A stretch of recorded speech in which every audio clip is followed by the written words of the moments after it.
ప్రియమైన దేవుని పిల్లలారా, ప్రభువైన యేసుక్రీస్తు నామములో మీకు నా వందనములు.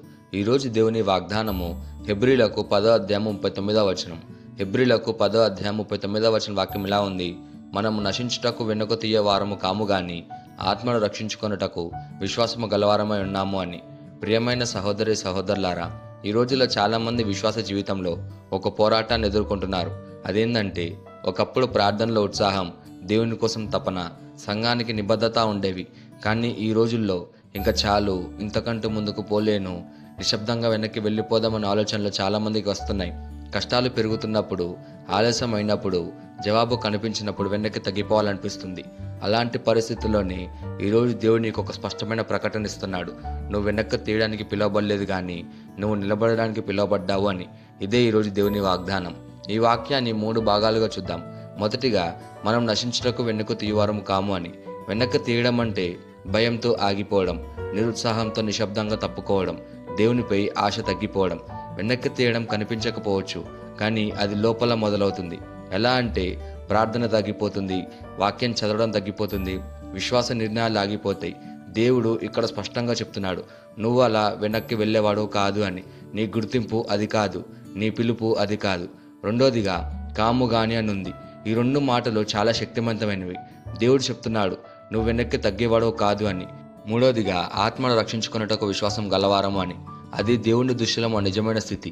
మనం పరిస్థితుల వల్ల నడిచేవారం కాదు, మనం మన సొంత ఆలోచన వల్ల నడిచేవారం కాదు, కానీ మనం విశ్వాసం మూలముగా నడిచేవారము.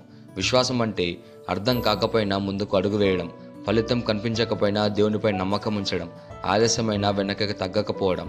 దేవుడు అంటున్నాడు, నువ్వు అలా నిలబడే వ్యక్తివి, నీ ఆత్మను కాపాడుకునే వ్యక్తివని.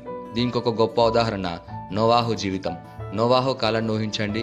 వర్షం ఎప్పుడు చూడని రోజులు, ప్రజలంతా పాపంలో జీవిస్తున్న కాలం, దేవుని మాటను పట్టించుకునేవారు లేరు.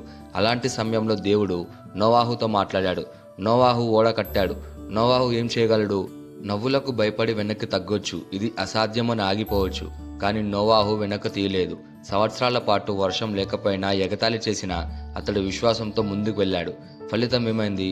ఓడలో ప్రవేశించిన వారు రక్షింపబడ్డారు, మిగిలిన వారు నాశనమయ్యారు.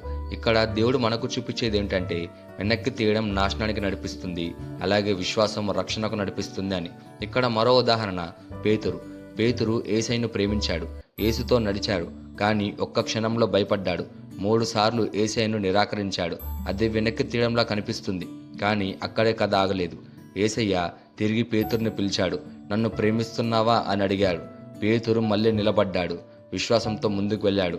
ఫలితంగా సంఘానికి నాయకుడయ్యాడు, 1000 మంది ఆత్మను రక్షించడానికి కారకుడయ్యాడు. ఒక్కసారి తడబడినా వెనక్కి తీయకుండా నిలబడితే దేవుడు గొప్ప కార్యాలు చేస్తాడు. ఈ వాగ్దానాన్ని మన జీవితానికి ఎలా తీసుకోవాలంటే, మొదటిగా వెనక్కి తగ్గే ఆలోచనలను త్రోసేయాలి. భయంతో వచ్చే ఆలోచనలు దేవునివి కావు. రెండోదిగా, భావాలపై కాదు, విశ్వాసంపై నిలబడాలి. ఈ రోజు నీకు అనిపించేది కాదు, దేవుడు చెప్పేదే సత్యం. మూడోదిగా, నిరంతరం ముందుకు నడవాలి, చిన్న అడుగైనా సరే ఆగిపోకూడదు. నాలుగోదిగా, దేవుడు మొదలుపెట్టిన పనిని పూర్తి చేస్తాడని నమ్మాలి. ఒక్కటి మాత్రం గుర్తుపెట్టుకో, వెనక్కి తీయడం నాశనానికి కారణమవుతుంది, అలాగే విశ్వాసం రక్షణకు కారణమవుతుంది. ఈ వాగ్దానాన్ని స్వతంత్రించలాగున మనం ప్రార్థన చేద్దాం. మమ్మల్ని మిక్కిలిగా ప్రేమించిన ప్రియా పరలోకపు తండ్రి, నీకే కృతజ్ఞతాస్తుతులు వందనాలు చెల్లించుకుంటున్నాం ప్రభా. ఈరోజు నీ వాగ్దానం ద్వారా మాతో మాట్లాడినందుకు నీకే ధన్యవాదాలు చెల్లించుకుంటున్నాం ప్రభా. వెనక్కి తగ్గాలని అనిపిస్తున్న మనసులను నీ విశ్వాసంతో నింపమయ్యా. భయాన్ని తొలగించి ధైర్యాన్ని ప్రసాదించము. మా పరిస్థితులు కాదు, నీ వాగ్దానాన్ని మమ్మల్ని నడిపించేటట్లు చేయమని ప్రార్థిస్తున్నాం ప్రభా. మేము వెనక్కి తీయవారం కాదు, విశ్వాసంలో నిలబడే వారము. మా ఆత్మను రక్షించుకునే స్థిరమైన విశ్వాసాన్ని మాకు అనుగ్రహించమని ప్రార్థిస్తూ యేసుక్రీస్తు నామమున అడుగుచున్నాం తండ్రి, ఆమేన్.